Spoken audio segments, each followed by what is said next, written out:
Okay, here's the latest project I've just finished to make my life a little bit easier. This is my Park Tools bike stand.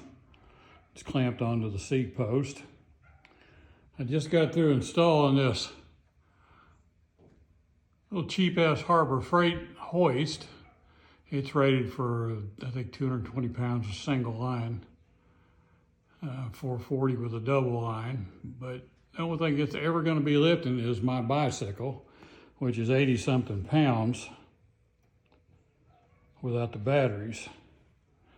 So I just lift it up with that, move my rolling bench that my Park Tools bike stand is mounted to, over to it, clamp it on, let the pressure off, and I can flip the bike upside down if I need to.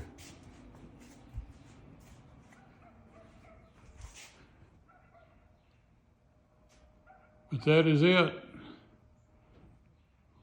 Hope you enjoy.